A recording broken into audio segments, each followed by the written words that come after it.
Hey there, welcome to Beauty at Work. We're in between seasons at the moment, so here's a clip from one of our earlier episodes. What does it mean to talk about beauty in psychiatry? In this clip, Dr. Eloise Ballou, a Canadian psychiatrist with a special interest in integrating humanities into her work, shares how a key aesthetic principle of claritas, in this case applied to the clarity of seeing a person as they are, drives her work as a psychiatrist. Here's what she had to say. I'm unusual, I would say, because I do a little bit of everything. So I do a very acute care. So people who are coming into the hospital, they are suicidal or psychotic or deeply depressed or bipolar with a manic episode. So people who have very prominent mental health symptoms and they're in crisis. And so I will see them and assess them and determine whether they're safe to go home to have some outpatient services, or if they have to come into hospital, sometimes against their will. So again, it can be quite intense in that way, and then provide care for them in the hospital over the course of their stay. So that's like one piece of what I do. Another piece is psychotherapy. And so I do this kind of talk therapy work with young adults or people of all ages. I've trained for all ages. And then I supervise residents as well who do this kind of work. And so it's kind of a meta, a therapist for the therapist, if you will, and helping to teach and guide them in that process. So that's another component. And I do a little bit of outpatient work as well. So prescribing medications, and I always do a little bit of that kind of supportive work. I put those into categories, but if I see a patient and they look sad, I'm not just going to say, let's up your antidepressant, right? I'm going to go try to understand what else is going on in their life. And so it's again, to that left brain, right brain sort of science and art. You can't just follow an algorithm to do this well. You really have to be intuitive and understand the scientific underpinnings of what's going on, but also try to dig in to what else might be playing a role. Would you say your training as an artist or an art historian has influenced then your practice of psychiatry? Yeah, absolutely. And actually one of my own interests and what I did some teaching in as well is faces. And so I am fascinated by portraiture and faces. And a big part of what I do as a psychiatry is very closely watch my patient's face. And I have to also be aware of my own face because, for example, a patient who's very manic, very irritable and touchy, they will call me out if my face looks a little bit annoyed or a bit surprised, and they will either, kindly or not so kindly, tease me about that, and it can be very problematic as well. So I have to be aware of my own face, and I have to be aware of very subtle cues and subtle shifts in the face of my patient. And so an interest that I've had is using portraits, photos, or paintings to teach medical students and residents to pay closer attention to what are these cues and what are you seeing in a face. And when you're looking at a face, how much of that is actually in that face versus how much are you bringing with your own, again, your biases or your own, how you're feeling that day or your background or all these things, how much of that is laying on to what you're seeing in that face. And I think that this is where the arts and narrative medicine, which is this whole area of using the arts for to improve medical care, I think it's a really powerful tool.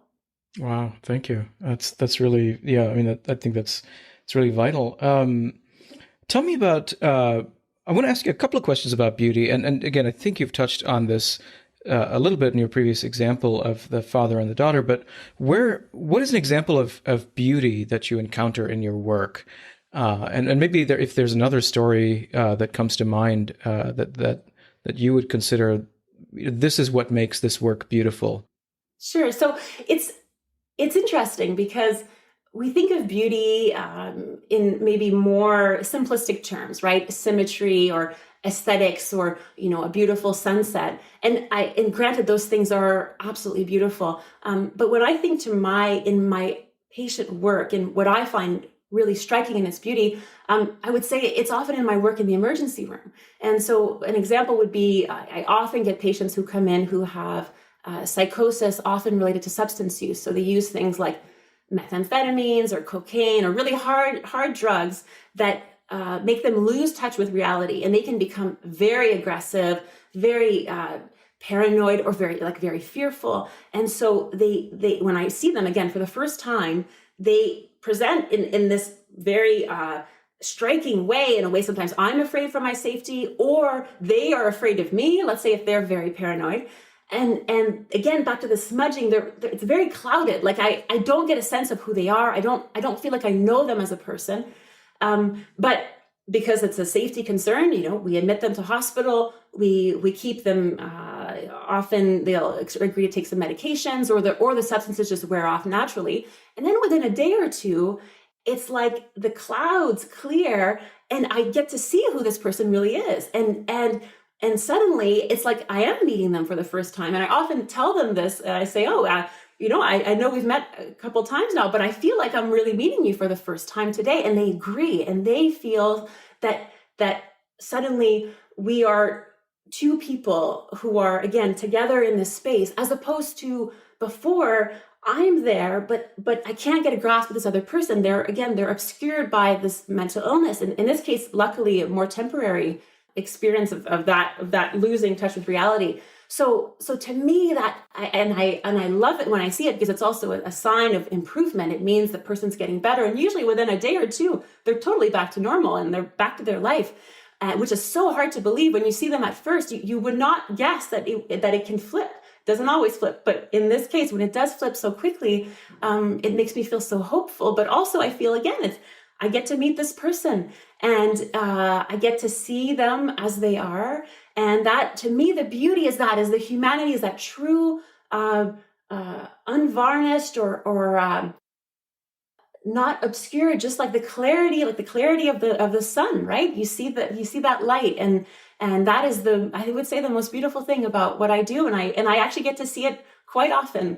Especially in these cases where it feels, again, you would feel easily, disappointed or scared in those moments, but you have to find that humanity where you can, and that's where I see it. Wow. So would you say it's the beauty is in discovering their hidden humanity or something like that, or what is hidden that's being revealed? Yeah, I would say it's just who they are. I would say that when people have severe mental illness, they tend to be pretty homogenous, meaning they're not, you can't really tell the distinguishing characteristics that make them who they are. It's sort of like a stick figure, it's a sketch of a person. And that, unfortunately, is one of the symptoms of mental illness, is that even just the expressions are often more muted or just more stereotypical. Like if someone's very afraid, they're just going to look afraid all the time. And that's, you don't see that peeking out of the personhood. And so to me, the beauty is just in the person. And I think of children, for example, and there's an idea which I agree with, that all children actually are beautiful, are striking in their beauty, and in that energy, and that being in their presence. And why would that be?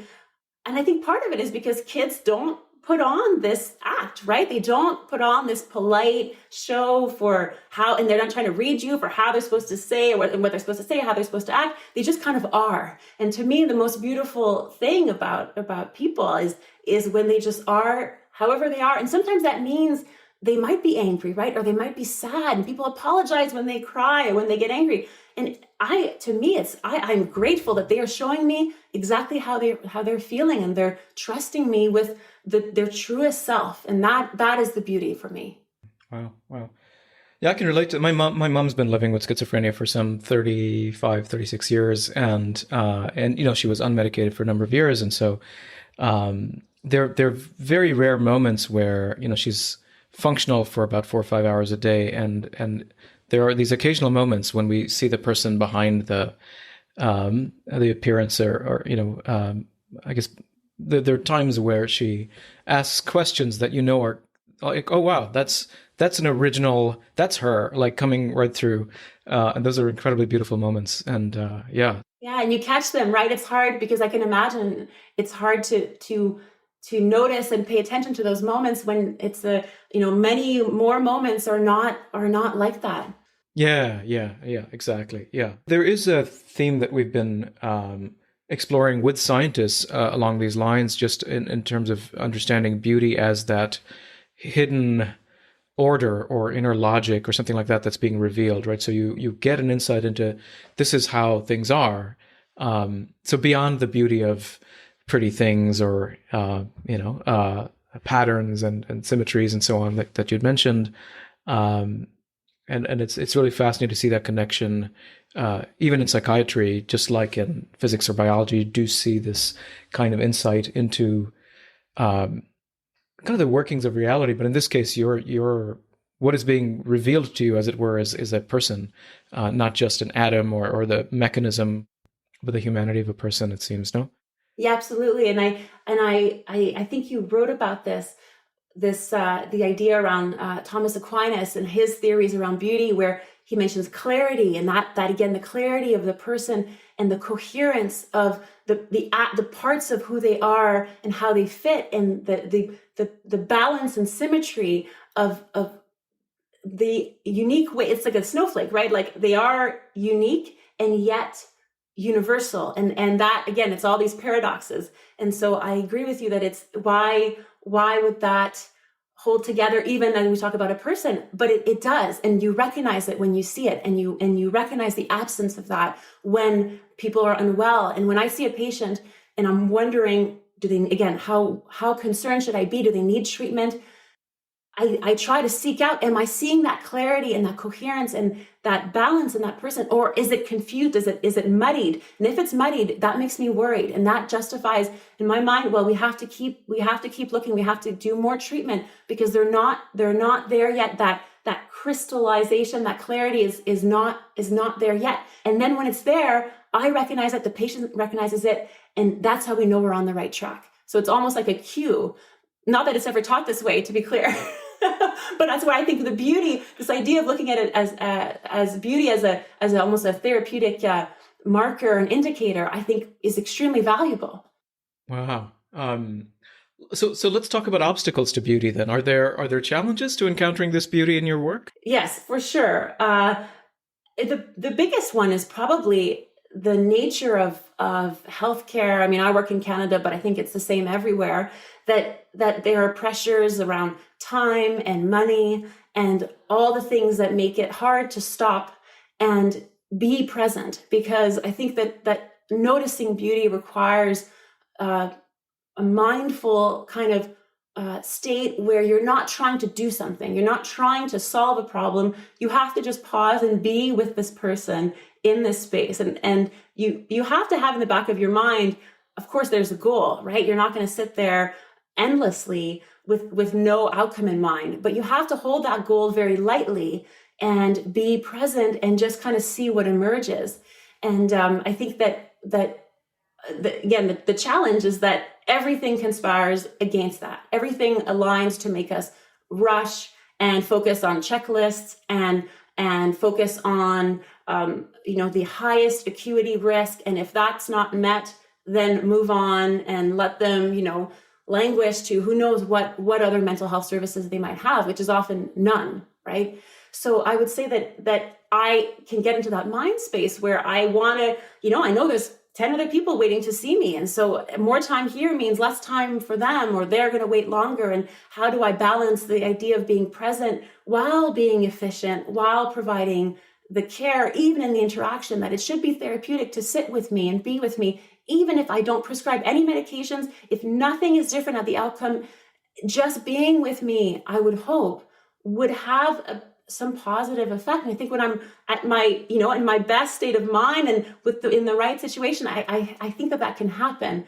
And so that's what I have to keep coming back to is to slow down and remember that there can be an impact in just being with the person, with my humanity and their humanity in that moment. And so talk about then what it might look like to I don't want to say infuse beauty into the healthcare field, but it maybe even in your training your residents or even in hospitals or I guess or even for scientists more generally. Like, what do you think it would take, or what would it look like to cultivate the conditions for this beauty to emerge, or this attentiveness to beauty to emerge? I think the biggest thing is to actually talk about it openly And before I came across your work, I had never really thought about beauty in my work, especially as a psychiatrist, especially as you do the work with the scientists.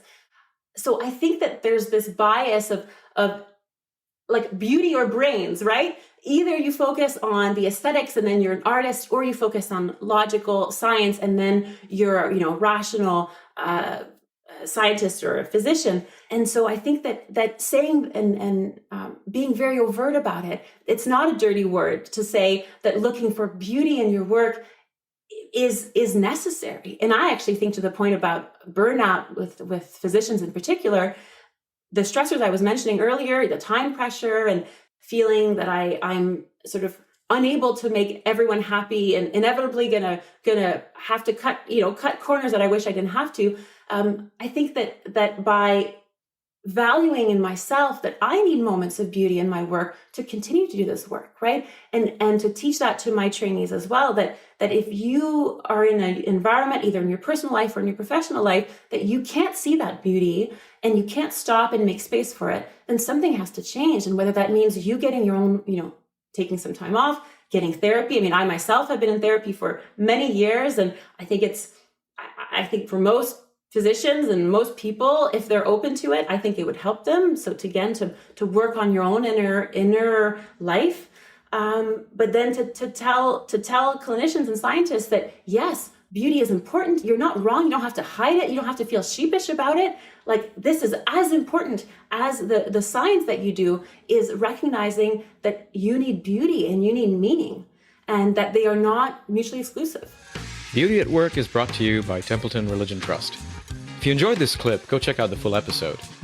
And please take a moment to subscribe and leave us a review. It really helps get the word out about the show. Thanks, and see you next time.